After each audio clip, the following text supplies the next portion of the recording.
Have you ever walked into a room where your name should have been, but wasn't? The casserole dish was still warm in my hands. The table was full, and yet no one had saved me a seat. They laughed, toasted Clarissa's lemon thyme stuffing, called her mother the heart of the home. Jacob barely met my eyes, and when I asked why I hadn't been told the plans changed, he smiled and said, "Don't be dramatic." So I didn't argue. I nodded. I smiled, and I watched the woman who married my son take my place at the head of the story I wrote. I didn't cry. I just walked my casserole back to the car, buckled it in, and that night I opened the cedar box in my closet, the one with his birth certificate. They think silence is surrender. They forgot silence can seal an envelope. If any part of that felt familiar, you're not alone. Feel free to like, subscribe, or share your story in the comments. This space is for you too. Stories like these don't shout, but they stay with you. Let me take you back to the moment everything shifted. I stood at the edge of the driveway longer than I should have. Casserole dish still warm in my hands, breath fogging up the car window as I debated whether to turn the engine back on. They hadn't answered my text. Not Jacob, not Clarissa. But it was Sunday. It was always Sunday. Ever since Jacob was a toddler in those wobbly corduroy overalls, I'd been making pot roast on Sundays. Through lost jobs, sprained ankles, scraped up hearts. It used to be our ritual. I stepped out anyway. Their new house had one of those polished stone walkways that curved like a question mark, trying too hard to feel welcoming. The porch light was already on, even though it wasn't dark yet. Inside, laughter spilled out like it had been waiting for me to arrive, not to join, but to shut the door behind me. No one met me at the door. I had to open it myself. I heard Jacob before I saw him. "Clarissa's mom made that cranberry thing you like, babe," he called, voice thick with joy I hadn't heard in a long time. "Don't let it sit too long. Your dad will grab seconds." Clarissa's mom. I stepped into the hallway and set the casserole gently on the edge of the kitchen counter. No one turned. I looked around, blinking like a stranger in a dream. Candles were lit. Plates were already out.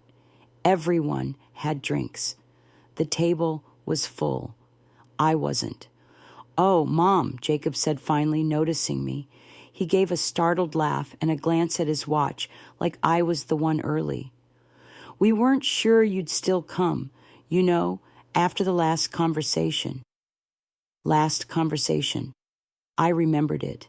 I'd asked him, very gently, why Clarissa had changed the plan from dinner at my house to their place, and why I hadn't been told. He'd said I was getting worked up again. Getting worked up for wanting to be included. Clarissa walked by me without stopping. "Hi, Eleanor," she said, smiling with her teeth, but not her eyes. "Oh, you brought something? I'll just heat it up if we have space." She lifted the lid and wrinkled her nose at the steam. "Old school," she said, like it was a compliment. "Thanks." I nodded once. I didn't say a word. I learned long ago not to fight a fire when the house was already ash. Jacob walked over and put a hand on my shoulder. "Let's not start anything, okay? Don't be dramatic. Just enjoy." And there it was, dramatic. As if a mother showing up to a dinner she wasn't invited to, holding the same dish she'd made every Sunday for 30 years, was some wild display of operatic chaos, as if love was only valid if it stayed silent. I looked at his hand on my shoulder and gently stepped aside. "Of course," I said. "I wouldn't want to make a scene." His relief came too quickly. "Good. I knew you'd understand." I watched him walk away, laugh at a joke Clarissa's father told, and refill that woman's glass like she'd raised him from birth. No chair had been set for me. I stood for another few seconds, pretending to admire the centerpiece, white roses in a low crystal bowl, but really, I was giving myself a moment to let go of the version of motherhood I had clung to for too long. Then I picked up my casserole, still warm, still whole, and I walked it back to my car. Outside, the sun had dipped below the roofline. Shadows stretched like old memories. I placed the dish on the passenger seat, buckled it in like I used to buckle Jacob in, tenderly, mindfully, as if it still mattered, because it did, just not to him. And that was when the idea formed, not loud or vengeful, but quiet, clear, and clean as glass. I didn't need to raise my voice. All I had to do was tell the truth. He could call me dramatic, but the truth had my name on it. And someday soon, I'd let him read it. Because there is a difference between being erased and being forgotten. One is done to you. The other, you choose. I came back the next Sunday. I brought lemon bars this time, Clarissa's favorite, though she never admitted it. I figured if I was going to be treated like the help, I might as well play the part properly, wearing soft shoes, quiet colors, and a smile that didn't ask for anything. The door opened before I could knock. Clarissa's mother greeted me with a wide smile, too wide, like a stage actress unsure of her lines. "Oh, Eleanor," she said, "how nice of you to come again. Clarissa wasn't sure you would." "No one ever is," I wanted to say, but I nodded, handed her the tin, and stepped inside. The house smelled of rosemary and lemon zest, like a lifestyle magazine had come to life. A little too perfect, a little too posed. They were all already seated around the dining room table. Again, I wasn't late. I know that, because I checked the clock in my car 3 times before I came in. It was 12:52. The invitation said 1, but they had started anyway. Jacob looked up, caught my eye, and gave that same apologetic shrug he used to give when he forgot to call on my birthday. Casual, careless, practiced. "We figured you might run behind, Mom," he said, as if that explained the full plates and clinking glasses. I looked at the table. Every seat was taken, except one. A small stool had been pulled up at the corner, wedged between the cabinet and the wall. No placemat, no wine glass, just a cloth napkin folded neatly, like a quiet dismissal. I smiled. "Perfect," I said, as if I'd requested it. I carried my coat to the kitchen and hung it myself. No one offered. No one noticed. As I walked back out, I paused beside the mantel. A new family portrait sat there in a silver frame. Clarissa, Jacob, their 2 kids, Clarissa's parents, even Clarissa's sister and her fiancé. I wasn't in it. Not even a whisper of my presence. No older woman behind the couch. No hand resting on a shoulder. It was as if I had never existed. The photo was warm, pretty, cropped just right. I ran my fingers lightly along the cool edge of the frame. Silver, hollow. Clarissa passed behind me with a tray of deviled eggs. "We had that taken last fall," she said. "Didn't the photographer do a great job?"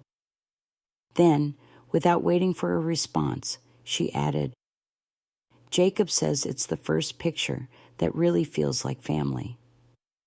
My throat didn't tighten. I'd already let that part of me go. I took my seat on the stool, ate in silence. The meal passed like a well-rehearsed play. Laughter where it belonged, compliments in all the right directions. Clarissa's father told a story about coaching Jacob through a job interview, how proud he was when Jacob got the promotion. I stirred my water slowly. I remembered the actual night Jacob called me, panicked, asking how to answer when they asked about failure. I'd stayed up with him till 2 a.m., walking him through answers. We practiced 3 versions, but of course, they coached him. I didn't interrupt. I didn't correct. I just watched the spotlight move around the table, skipping over me like a stone on water. And yet, there was a shift, because while they all spoke louder, I grew quieter. And in that silence, I felt something settle. Not resignation, positioning. They were rewriting the roles, yes, but I had kept the script. They could frame their own story. But I had the page they left out, the first page, where it was just me and him in a too-small apartment, sharing frozen dinners and hope. And I still had that page. I looked up once, caught Jacob's eye across the table. He blinked, looked away, too quickly. That was when I knew. He remembered it too. They could keep their new frame. But the real portrait? It was still hanging in my hallway. Faded, maybe, but true. Sometimes being erased is the best way to see who picks up the pen next. The toast came after dessert. Clarissa clinked her spoon gently against her glass, her fingers adorned with rings that hadn't belonged to her when I first met her. She smiled wide, the way women do when they've rehearsed gratitude in front of a mirror. Before we clean up, she said, Jacob has something he wants to say. I already knew. There's a certain rhythm to these things. I've heard enough toasts in my lifetime to know when one isn't for me. Jacob stood, clearing his throat, glass of wine in hand. Just want to take a moment, he began, to thank the people who've made this house feel like home. He looked at Clarissa's father. Thank you, Rick, for helping us build the deck last spring. And Marie, he turned toward Clarissa's mother. Thank you for teaching Clarissa that lemon thyme trick. That stuffing was unreal. Laughter, nods. Someone murmured, so sweet. Jacob's gaze swept the table, catching everyone, and skipping me. And of course, he said, holding his glass higher, I have to thank my 2 moms. 2? My breath caught, but I didn't move, didn't blink. He gestured warmly toward Clarissa's mother and then, bizarrely, toward Clarissa's godmother, who sat at the end of the table, smiling behind red lipstick and a scarf that looked older than my car. I was lucky, Jacob said, to have been raised with examples of strong, generous women. And that was it. No mention, no glance, no name. I sat still as stone, my hands resting in my lap, the wine glass in front of me untouched, full, its surface catching the light but offering no reflection. I didn't trust my grip enough to raise it. Applause filled the room. Not for me, not anymore. I watched Jacob sit back down beside Clarissa, their hands brushing, their smiles synced, and I realized something painful and sharp. This wasn't an oversight. This was a rewrite. My absence wasn't an accident. It was an edit. I looked down at my purse. It rested by my feet like a loyal old dog, weathered, quiet, always with me. I reached down and gently slid it closer. Inside, folded neatly between a checkbook and a peppermint tin, was a piece of paper I hadn't touched in years. His birth certificate, yellowed at the edges now, but still official, still stamped, still naming me, and only me. Mother, Eleanor Jane Whitmore. Father, blank, just as it had been the day I left the hospital. I didn't pull it out, not yet, but I rested my hand on the bag. That alone gave me kind of power, a presence, like holding the first brick to rebuild a crumbling wall. They could raise their glasses and pat each other's backs. They could stack up stories like bricks, build their pretty little version of the past. But I had the foundation. That certificate wasn't a weapon. It was a receipt, proof of what had been given, proof of what had been done. Before the polished house, before the matching Christmas pajamas, before Clarissa's godmother ever entered the picture. I didn't interrupt, didn't say a word. I simply waited until they looked away and then slowly stood. I placed my cloth napkin on my untouched plate and left my full wine glass behind. Let them toast without me. Let them fill the room with the sound of forgetting, because I remembered everything, and soon so would he. Not every silence is surrender. Some are the gathering of breath before a truth that lands like thunder. I hadn't opened the cedar box in years. It sat in the back of my bedroom closet, behind winter coats and a folding chair I never used. The hinges creaked when I lifted the lid, like it was clearing its throat after too long without being heard. The scent hit me first, faint traces of old lavender sachets and time. Memory, it turns out, has a smell. Inside, everything was just as I'd left it. Jacob's first baby shoes, soft leather cracked at the seams. A drawing of the two of us, his stick figure smiling beside one labeled Mommy with impossibly long hair.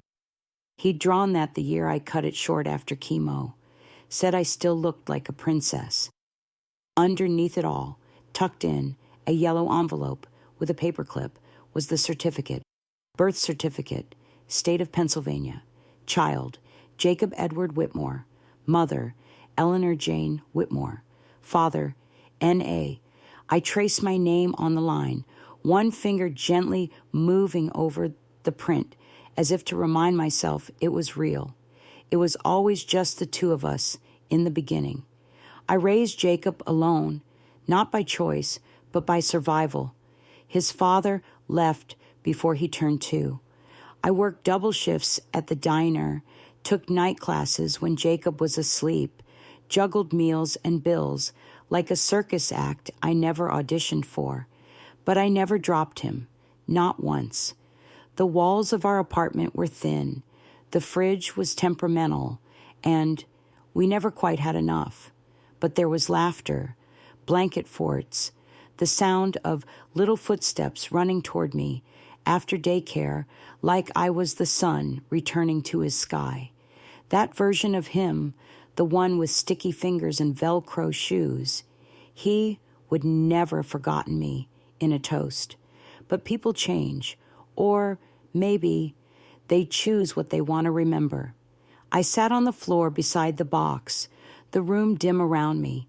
A shaft of afternoon light filtered through the curtains, catching dust in the air like flecks of memory suspended mid-fall.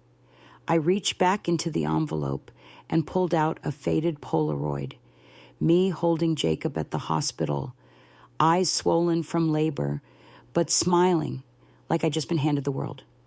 I turned the photo over. You and me, kid. I'd written it in blue ink.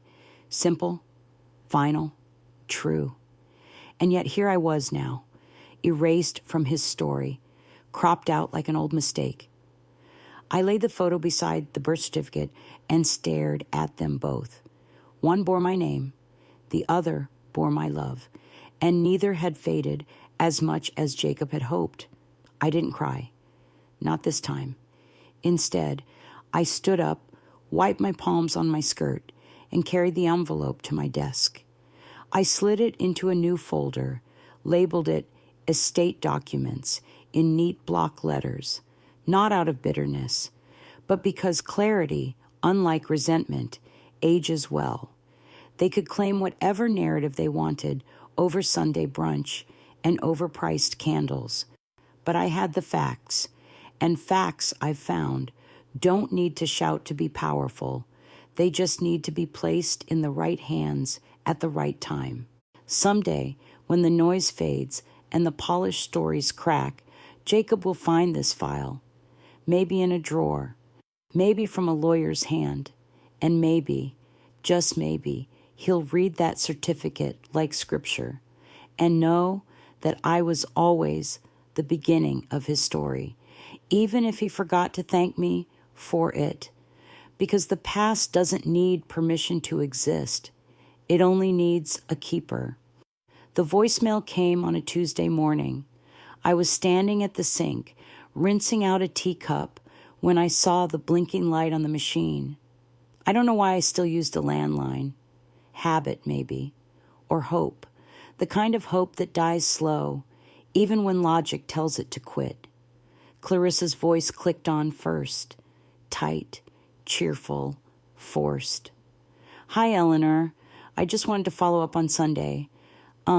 Jacob and I felt like the energy was a little heavy. I know you're adjusting, and I totally respect that. But we think it might be better if you take a little space for a while, just to clear the air. Space. They wanted to give me space, as if I hadn't already been orbiting the edge of their lives for years.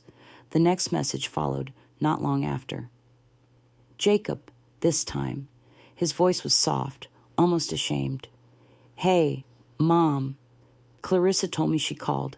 Look, I don't know what's going on lately. You just seem so tense, emotional. You used to be more relaxed about things. I think Clarissa's right. Maybe a little space is good for everyone. Just for now. I stood still in the kitchen, water still running, teacup now forgotten in the sink. Emotional. Funny word, that. They only use it when they want to silence you. When men cry, it's called vulnerability. When women speak with conviction, it's called drama. But when mothers, aging, forgotten, inconvenient, ask to be seen, it's emotional. I turned off the water, sat down at the kitchen table, sunlight pouring in over the yellowing lace curtain I hadn't had the heart to replace. Everything around me was still.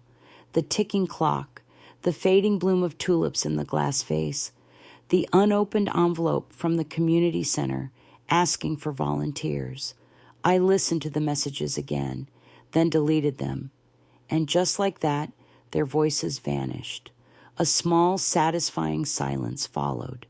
Not the silence of being left out, but the silence of choosing not to play the fool anymore. I poured myself fresh tea, no sugar. They thought I'd cry, thought I'd plead for a seat at their table again, like a child with her nose pressed against the bakery window. But I didn't. I wouldn't. Instead, I reached for my filing box, the same one where I'd tucked the birth certificate, the photo, and now, slowly, carefully, I began adding more.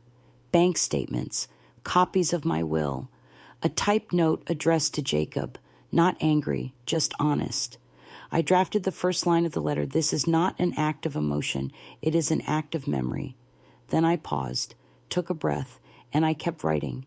I revised the distribution of my estate. I removed Jacob's name from the primary inheritance. Instead, I created a trust for a young woman I'd mentored years ago at the library, a girl who used to sit with me on Wednesdays and read me her essays, whose mother worked 2 jobs just like I had. Her name was Eleanor. She sent me a Christmas card every year without fail. Let the next generation of daughters benefit from what mine could not recognize. By the time the sun dipped below the horizon, the tea was cold, the letters were sealed, and I had never felt more certain. Let them think I was emotional. Let them whisper about the drama. Let them sit at their long dining table and tell stories with all the wrong names. Because I wasn't just clearing the air. I was clearing the path. And sometimes the deepest grace is not in the noise we make, but in the space we leave behind. I didn't tell anyone when I made the appointment. Not the neighbors, not the women from my quilting circle. Certainly not Jacob. I simply put on my navy coat, the one with the deep inner pocket, and tucked the envelope inside, the one marked estate documents in careful pen. Inside it, the birth certificate, my will, my letter, and a lifetime of unacknowledged sacrifice, finally labeled and sorted. The notary's office was quiet, clean, a little too cold, the kind of place that smelled like copier paper and lemon disinfectant. The woman behind the desk wore her hair in a tight bun and smiled without asking questions. She handed me a clipboard and gestured to the last chair in the row of beige. While I waited, I looked around. A young couple was whispering beside me, maybe 25, signing a lease or starting a business. Their hands were close, but not quite touching. Hope between them still so fragile, it didn't know where to land. I remembered when Jacob's hands used to reach for mine in crowded places, his little fingers wrapping around mine like vines around a trellis. I remembered how tightly he clung to me when he had his first fever, his breath hot against my neck, how he whimpered, "Don't go, Mama," as I ran the cool cloth across his forehead. Now, apparently, I needed to give him space. "Ms. Whitmore?" The notary called my name. I stood. My heels didn't click. They whispered. That felt right. She walked me into a small office and sat across from me at a wide desk. "We'll just verify the documents and your ID," she said, professional and warm. The way women learn to be when they've seen a few too many stories play out behind closed doors. I handed her the folder. She opened it carefully, scanning the birth certificate first. Her brow lifted just slightly when she saw the blank where Jacob's father's name should have been. "I raised him on my own," I said, quietly, but without apology. She looked up, then nodded once. Then she took the will. In it, I had removed Jacob as primary heir. I had included a handwritten note to be delivered upon my death, sealed and dated. I'd assigned a trust to Alina, the girl from the library, enough to help her with college or a down payment on her first home, something solid, something earned. "Do you wish to notarize the whole file?" she asked. I paused, then nodded. She stamped each page with quiet precision. The seal made a satisfying click, like the final piece of a lock sliding into place. With each imprint of that notary seal, I felt something deep inside me solidify, not out of spite, but out of clarity. I wasn't punishing Jacob. I was releasing him from my name, from my legacy, from the weight of a mother he only remembered when it served the room. I paid in cash. No fuss, no card statements for them to find later and question. And when I left, I walked slower than usual, because sometimes the act of reclaiming yourself isn't loud or grand. Sometimes it's a quiet Tuesday in an office that smells like paper and lemon. I walked past a florist on the corner, stopped in without thinking, and bought a single white rose. No arrangement, just one. Strong, simple, upright. I placed it in a vase by my kitchen window that night, a reminder of what I'd carried and what I'd let go, because silence is not surrender when it's sealed with intention. And some legacies are rewritten, not in anger, but in ink. Clarissa called again. This time, it wasn't a voicemail. I picked up, not out of curiosity, but because I'd already decided how it would end. "Hi, Eleanor." Her voice was bright, brittle. "We're having a small brunch this Sunday. Just family. You know how things have been tense, but it'd mean a lot to Jacob if you could come. A peace offering, cloaked in guilt." I said yes. I wore navy again, pressed, tailored, timeless, my hair pinned back the way Jacob liked it when he was little, because I wanted him to remember. I didn't bring a casserole. I brought a quiet calm and a leather bag tucked neatly under my arm. Their home was warm with the smell of eggs and cinnamon and the sharpness of orange rind, the kind of scent designed to suggest comfort, inclusion. But comfort is not the same as belonging. I stepped into the dining room. Clarissa's parents were already seated, laughing over mimosas. Clarissa turned with rehearsed delight. "There she is," she chirped, like I was a reluctant guest instead of the woman who once spoon-fed her husband from a chipped ceramic bowl. Jacob kissed my cheek too quickly. "Glad you could make it, Mom. Why?" he said. I smiled politely. The table was full. The place set for me was at the far end, detached, like an afterthought. Clarissa made a show of laying a napkin on my lap, as if her charity might erase the weeks of silence. The meal passed in harmless conversation, the way it does when people speak to avoid truth. But I was no longer there to perform. Jacob glanced at me halfway through the meal. "You've been quiet," he said, soft enough for only me to hear. "We're trying, Mom, but this drama has to stop." There it was again, drama. I reached down and opened my bag. "I brought something," I said evenly. Clarissa went still. Jacob looked up, eyebrows drawn.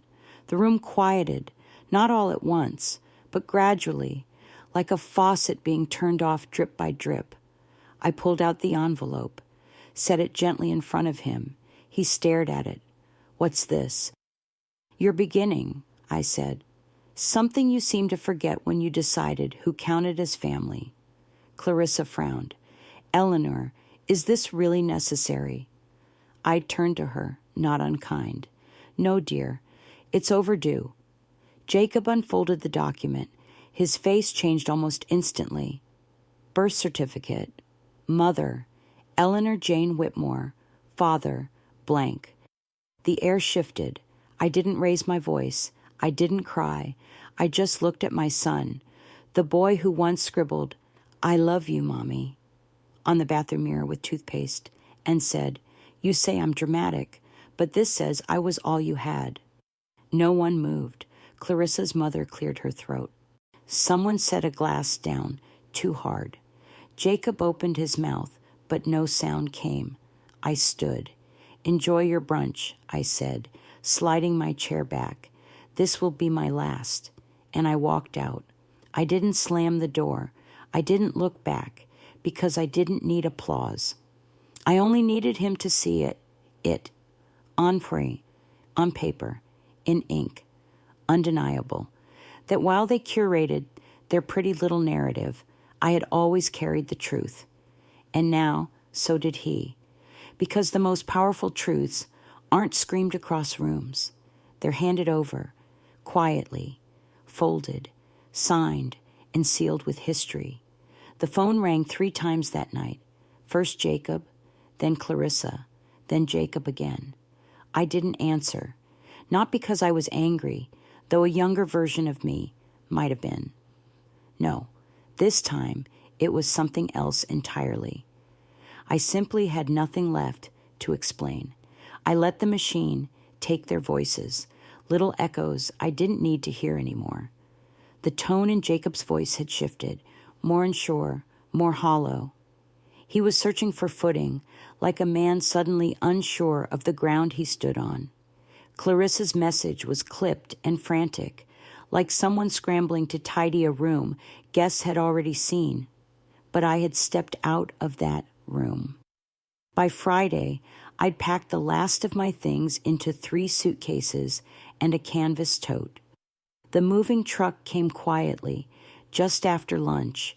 I didn't need much, just the essentials, my grandmother's quilt, and the white rose still blooming by the kitchen window. The house wasn't listed publicly. I had arranged the sale through a retired couple from church, folks who ran a shelter and had always admired the garden. "It's too much space for us," I told them when they asked why I was selling. But the truth was simpler. It was no longer a home, just a memory shaped like one. By Saturday, I was gone. I left behind nothing but clean rooms, a sealed envelope on the mantel, and a porch swing swaying in the spring breeze. Let them knock. Let them wonder. Let them stand at the door with questions I no longer felt obligated to answer. The neighbors told me Jacob came by late Sunday afternoon, drove up in a rush, walked around the yard like he didn't recognize it, tried the door, called my name once, but there was no name left to call. I imagine him walking through the garden I used to tend, seeing the lavender I planted for his allergies, the wind chimes he gave me for Mother's Day when he was 11, now swaying for someone else. I imagine the look on his face when he saw the empty coat rack, the missing photo frames, the box by the front window, labeled simply donations. But most of all, I imagine the moment he saw the swing, the one he built with me on a Sunday afternoon when he was 16 and trying to apologize for slamming the door in a teenage fit of rage. We spent that whole afternoon sanding, staining, tying rope with blistered hands. I never told him how much I ached the next day. That swing had stayed. I left it deliberately, because some memories are too heavy to take with you, so you let them haunt the ones who forgot. I moved into a modest apartment by the lake, 1 bedroom, soft light, a reading chair by the window. It wasn't grand, but it was mine, entirely, quietly mine. No one dropped by unannounced. No one corrected my tone or scheduled me like a burden. I drank tea when I wanted. I listened to jazz at dusk. I wrote letters I never sent. And for the first time in years, I could hear myself think. The world didn't crumble when I left Jacob's life. In fact, it sharpened. And him? Let him sit with the silence. Let him feel the shape of what he erased, now that it echoes back with no door to walk through. Because absence, when chosen, is not abandonment. It's the most elegant kind of presence. It arrived on a Wednesday, a thick registered envelope, hand-delivered by a young courier in a navy jacket who asked Jacob to sign before leaving it in his hands. The kind of delivery that says, "You may want to sit down." He didn't open it at first. He left it on the marble island in their kitchen, next to the coffee grinder and a half-eaten banana. Clarissa asked what it was, and he shrugged. Just legal stuff. From my mother. My mother. I wonder how it tasted in his mouth now, after all the weeks of silence, the brunch that turned brittle, the porch swing that moved in the wind without anyone sitting in it. Eventually, curiosity got the better of him. He opened the envelope. Inside, a final letter, dated and signed in blue ink. Beneath it, a notarized copy of my revised will. Simple, clean, no drama, just details and decisions. The letter read, "Jacob, I've always believed the truth doesn't need to shout to be heard. You called me dramatic, but all I ever wanted was acknowledgement. So here it is, the truth, in paper and pen. I raised you alone. Without complaint, without applause. I was your roots, your roof, and your road. And though I was written out of your speeches, your photos, your memories, I still remember everything. You chose to forget. That was your right. I chose to remember. That was mine. I leave you nothing material, not out of anger, but clarity. You already gave away my seat at the table, so I've given your place in my legacy to someone who still sets one for me. Her name is Eleanor. She knows what it means to earn something. She writes me every Christmas. You'll find the rest with the attorney. This isn't a negotiation. It's the final chapter I get to write. With love once given freely, Eleanor. That was the letter. No rage, no plea, just a weight of truth wrapped in stillness, the kind of truth that sits heavier than fury, the kind that can't be undone with flowers or phone calls or regret murmured too late. I don't know what Jacob did after reading it. Maybe he stood there, letting the words settle like ash across a memory he thought he'd buried. Maybe Clarissa tried to smooth it over with her usual sharp smiles and silences. Maybe he poured a drink. Or maybe, just maybe, he wept. I wouldn't know. That's the thing about letting go. You stop waiting for the echo. I had mailed the letter a week before, and since then, my life had remained untouched by its ripple. I walked along the lake in the mornings, taught a few classes at the community center. I helped a young mother write her first resume. Her toddler played with blocks beside us, and she called me Miss Eleanor with a kind of softness I hadn't heard in years. That was enough. No applause, no recognition, just the quiet certainty that I had done what I came to do. Without theatrics, without spectacle, just a signature, a seal, and a letter that told the truth. Because revenge doesn't always roar. Sometimes it arrives folded, signed, and delivered, with silence that speaks louder than any scream. The sun rises slower here. Maybe it's the way the lake holds the light, letting it ripple across the water before it touches the shore. Or maybe it's because, for the first time in decades, I'm not rushing toward anything. No lunch to pack, no phone to wait by, no table to be set with a seat I have to earn. Just stillness. My apartment isn't large, but it breathes. It holds only what I've chosen to carry.